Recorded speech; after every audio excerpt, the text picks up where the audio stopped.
everyone, Cleo here. You know what I hate? I hate when the microphone doesn't work and I only realize after having filmed the entire video. So take 2 of my March TBR.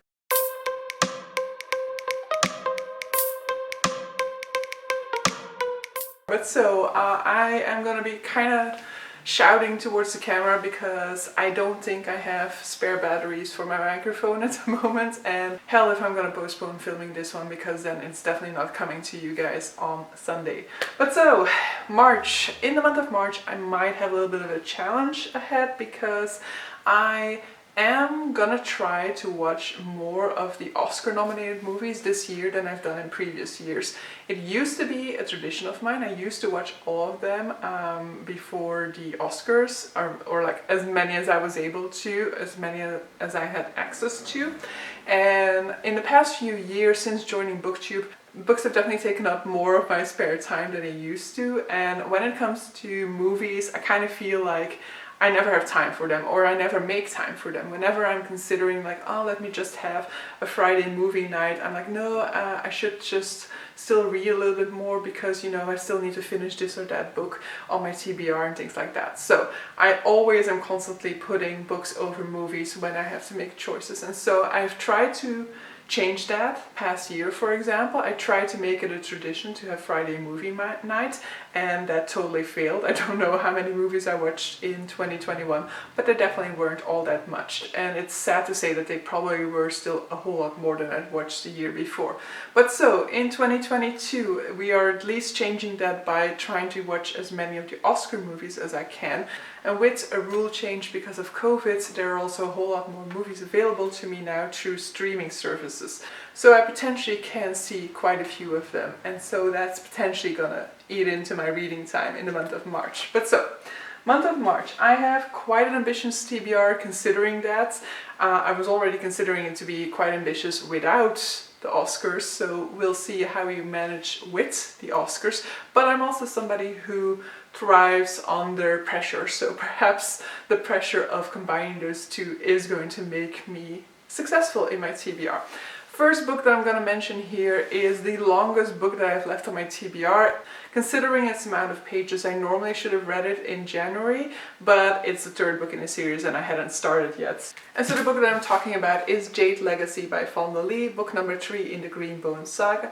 This is the Illumicrate special edition. So this is a high fantasy taking place on the fictional island of Kacom. Kacom is the only place in this fictional world where you can find magical jade. Basically, jade is this sort of like performance enhancing drug, you can kind of see it as. And for people not born on the island, it is basically true. It basically acts as a sort of drug.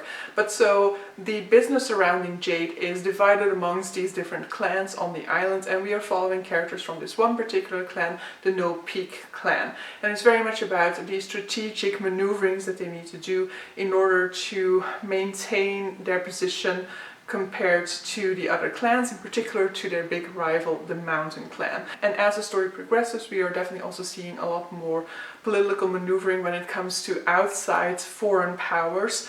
The island of Kacom for a very long time has been very much internalized, very much been about internal politics and very much close to the outside world, but this reality is changing ever more, and this also comes into place into the strategic maneuverings of the clan. This series at times is very harsh, very cruel, at times it can be very slow because we are looking at strategic maneuverings that take time to unfurl, and at times I'm getting exactly what I want out of this series, and at times I'm not getting enough. I'm hoping that with Jade Legacy we're definitely going to get more of the former and less of the latter. This evolution definitely was already there in Jade War. In Jade War I definitely had a lot more moments in which I was like on the edge of my seat, but I still want more of them. I still want to have that experience of being fully anxious the entire time, and I know that this is already the case for certain readers when it comes to Jade War, for example, but for me personally I'm not there yet, and I hope that Jade Legacy is going to change that and turn this into a 5-star read. Second book I want to talk about is The Memory of Souls by Jen Lyons. This is the 3rd book in A Chorus of Dragons, in which we are following Kieran, who is this boy who is in the wrong place at the wrong time. He's lived in the slums his entire life, but he turns out to be related to royalty. But that's not exactly a good thing, it turns out. So a whole adventure ensues and he is on the run from a lot of people throughout this story, and he also causes quite some disasters throughout this story. This story features prophecy, it features discussions of empire, it has a very complex and convoluted plot.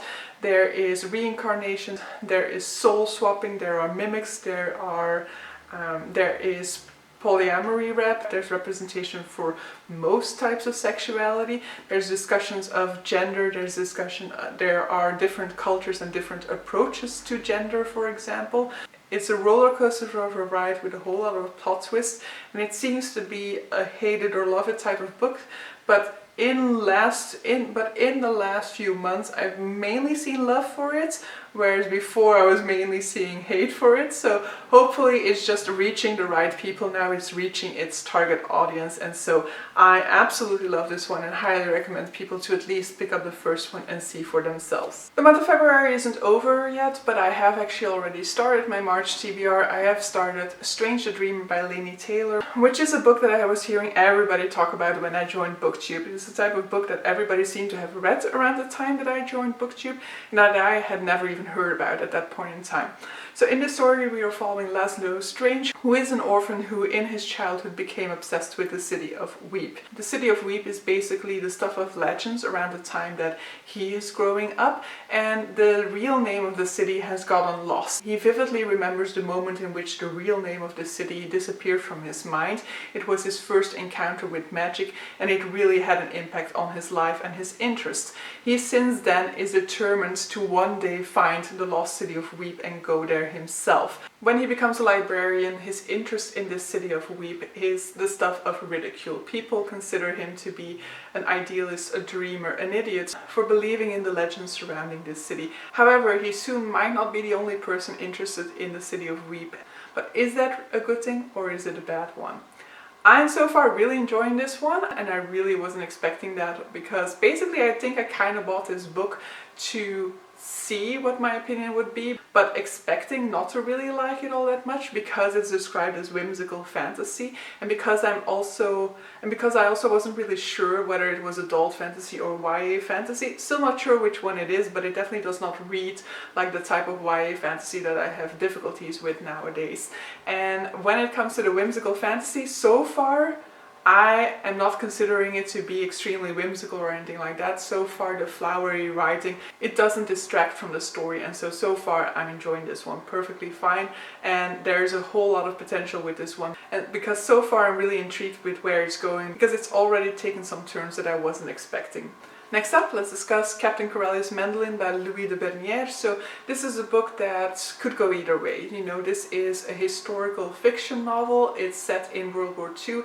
Don't really like World War II setting stories. However, I know that my mother really liked this one, and it's also not your typical World War II setting story, because this one takes place on a Greek island. I'm not sure where we know which one. Cephalonia? Never heard of it, I'm afraid.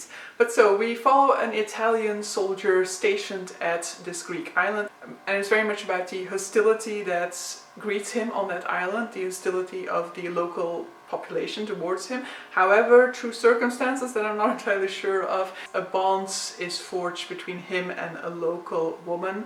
I don't know whether there's a romance there or not. I think music also does feature, and that's why it's called Captain Corellis' Mandolin, but I could be mistaken about that. I clearly just don't know a whole lot about this one, and so potentially I'm gonna really love it, but I could also just see myself disliking it because of the fact that I've been overexposed to World War II stories in my life, I feel like, and so this subject matter doesn't always work for me anymore. Next up we have The Mysterious Island by Jules Verne. So this is a classic translated from French, sci-fi classic. In this case it is an adventure story in which we're looking at these inmates who escape imprisonment during the American Civil War. They escape on a hot air balloon, and their balloon crashes on this deserted island. And so it's a story of survival. They have to figure out how to find their necessities, how to find food, how to find shelter, and they have to kind of build up this new civilization. All the while they are also dealing with a mysterious island which apparently has some sort of a secret. This is not my first Jules Verne. I really enjoyed Journey to the Center of the Earth.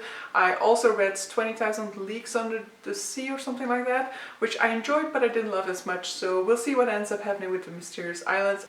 I hope it's another success story.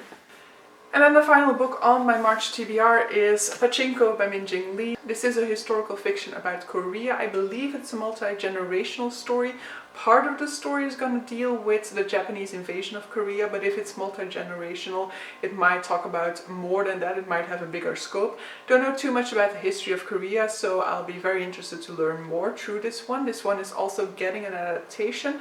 Not entirely sure anymore whether it's a movie or a series at this point in time, but if I love this one, which I'm definitely expecting to, then I will also be checking that out. I've heard nothing but good things about this book, and so I'm definitely hoping for a similar experience myself. In case you're wondering about the edition, this is the Dutch edition. I absolutely am in love with this cover, and the naked hardback underneath is also very much stunning. But so yeah, that's my TBR for the month of March. In the month of March, I will also be taking part in the Mini Magical Readathon, which is a readathon hosted by G from the Book Roast. I believe the two books that I'm reading for that are The Memory of Souls and Pachinko, but I could be mistaken at this point in time. But I think these were the two that I set out for that particular readathon, and I think during that week it's also the final book support group. I'm not reading a final book, but I am reading a continuation in the series. And that same week it's also Draconathon, which is a readathon all about reading books with dragons, which is the case for The Memory of Souls. I'm not entirely sure how heavily dragons are featured in this one. I think they're more prominently featured within The Name of All Things, the second book within this series, but dragons will be mentioned at some point within this series in any case. So 3 readathons to some extent, but basically just 1 week within the month in which I'm going to be focusing on readathons, and also mainly just because it works with my TBR. But so that's my March TBR. It is looking quite hefty, so we'll have to see whether I manage to get through it. Let me know if you've read any of these books and what your thoughts were on them, and if not, wish me luck. As always, I feel like I'm gonna need it, but I did so far always manage to complete it, so hopefully March will be no exception. But so, I'm gonna be rounding off the video here. I hope you enjoyed it, and see you guys for the next one. Bye!